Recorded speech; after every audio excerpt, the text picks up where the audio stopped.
the entire science of cybersecurity or information security or infrastructure security or application security and so on are mainly parts of risk management. Okay, these things wouldn't exist if people didn't want to manage any risk pertaining to information or data or applications or infrastructure and so on. Behind all of these, the underlying principles of risk management are the principles that apply. And so cyber security essentially, while it's a term coined fairly recently, cyber security pertains to protection of any kind of asset facing the internet or accessible on public networks. So, and information security is typically a science which deals with protection of information. So within that you will have subsets such as application security, because applications contain and process data. Data security, because data is data at rest, data in motion, data in process and so on. So data needs to be protected. Within infrastructure security, we have components like system security and network security and so on. Now people have further broken this down into networks, into wireless networks and GSM networks and so on and so forth. So any kind of media used for transmission of information and protection of that transmission would essentially be a part of network security. So it's basically a big umbrella, but the underlying science and the underlying principles are all risk management. So one, there is an asset that is very important to you or your organization. The asset has inherent vulnerabilities, okay, and there are threat vectors in the outside world which are trying to attack the asset.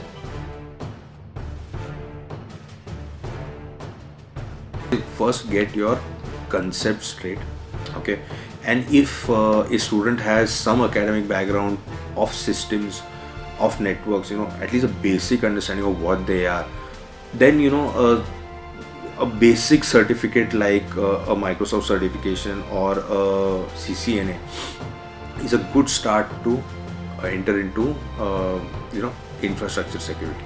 For people coming from a commerce background or chartered accountants, okay, who are exposed to audits, who understand what is financial risk, who understand what are frauds, and electronic frauds are not too different from a financial fraud. If they have those concepts clear, if they are very clear about how a stat audit is run, what does it take to conduct an audit, what does it take to face an audit, okay. So a CISA is a great certification for any individual to start. Okay, I mean, if someone need not even know what are the 5 parts of a computer, and you can still give this certification.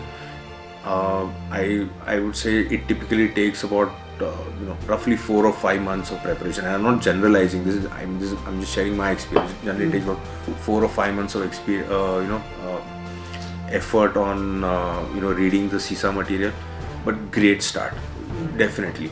CEH is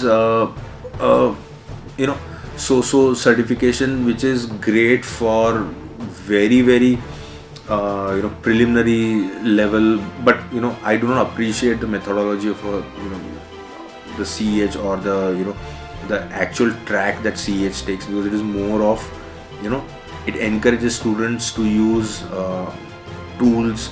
It encourages students to actually conduct vulnerability assessments or penetration tests without them actually understanding the science of what things are and why they are there in place. The other problem with tool-based or product-based certification like a CEH are that tools will eventually become out of date. Your tools will stop working at some point in time. Then what? It is only your core principles that are going to help you move along. But yes, most certainly I would say knowledge of web application security, very important, knowledge of infrastructure security and tools, but not using the tool, how the tool works is very important. That being said, there are some frameworks which students must know Okay, so frameworks like Metasploit, frameworks, vulnerability assessment frameworks, and how do scanners run and so on. So those are things which will come to you as you progress in your career. Apart from this, then you also have CISSP. CISSP happens to be one of my favorite. It's only about fundamentals. So I think once someone is into the industry for about 2 or 3 years, must give CISSP a crack, 100%. Starting from the physical security to complex domains like identity management and encryption of data. So it encompasses all: physical, network, logical, so on and so forth. So TOGAF is one of the globally accepted de facto architecture principle. So it's a set of libraries that define how business goals have to be aligned. So business objects have to be aligned to technology objects.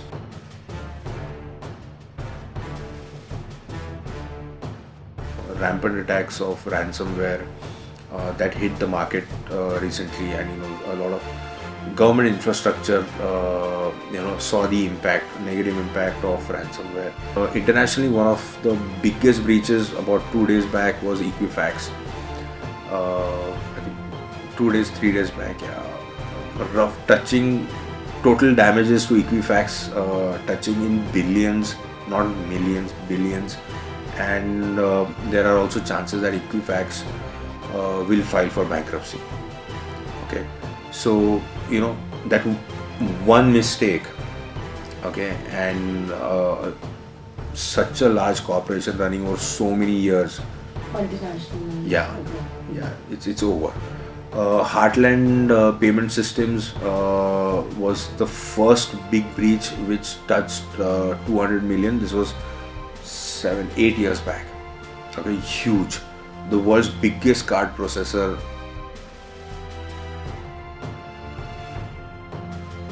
Plenty. I mean, lately cybersecurity has become a driver for revenue. So here's the thing. Now, if you trust your bank and your bank comes out with a new payment product, you will actually start opting for the payment product. Okay. Now, I'm not saying that people don't trust the government, but let's look at we talk about Digital India now. Let's just look at what is the usage of the Bhim app, and what is the usage of a Paytm, or what is the usage of a Paisa Pay or whatever. And now Google is the latest entrant into the payments. So Google Pays is their answer to a Bhim, or their equivalent which they have launched. So information security is, I think, a very vital driver.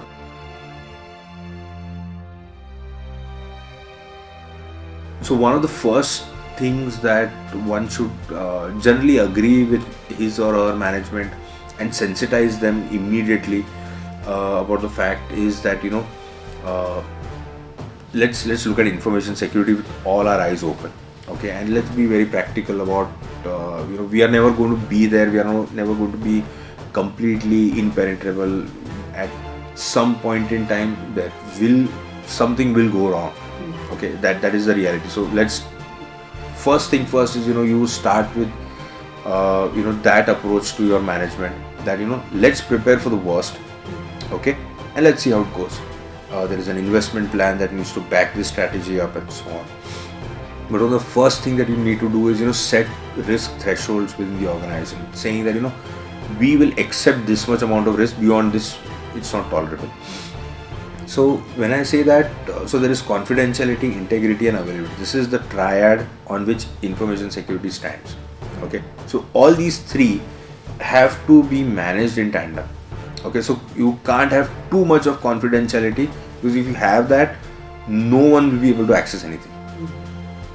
If you have extreme amount of integrity on your data, no one is going to be able to change anything. Okay, if you have extremely highly available environment, you are going to have sites and sites and sites and sites of data centers and data centers and data centers, and in the end it is going to be impossible for your organization to sustain, because you can't have so much availability. So balancing between confidentiality, integrity, and availability is one of the key things.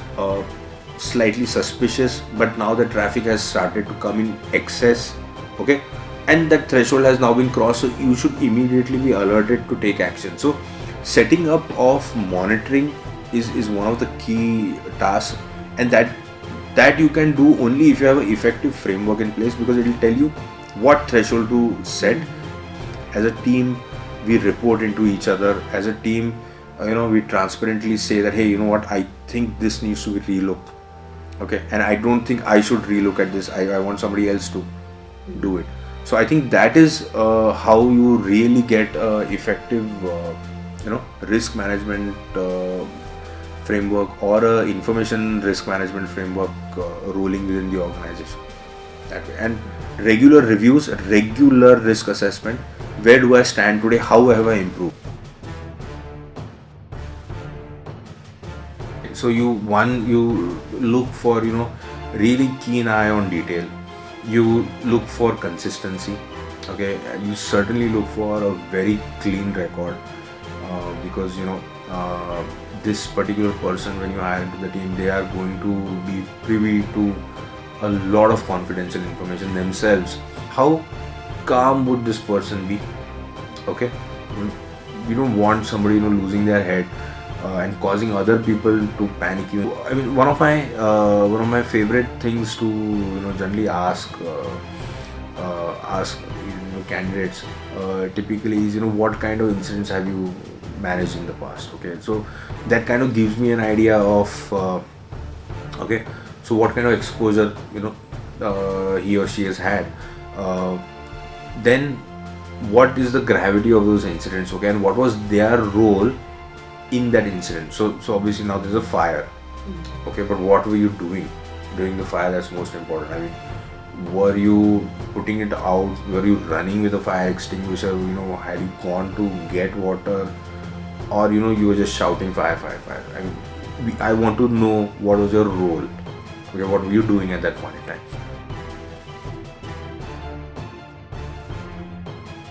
It is extremely interesting. I mean, that is pro for me, mainly because I'm very fortunate that I do what I love, and I love what I do, and it is changing. The best part is it is changing. The pace in which technologies are evolving and the threats are evolving, and the competition between the two, okay, is just interesting to watch. Okay, Target Corporation, CISO fired. Heartland Payments, CISO fired. Okay, all of these, okay, the first person to go is a CISO, and so a corporation which ran had a smooth sail 1 decade, 2 decades, and one error in judgment, and it is the end of the story.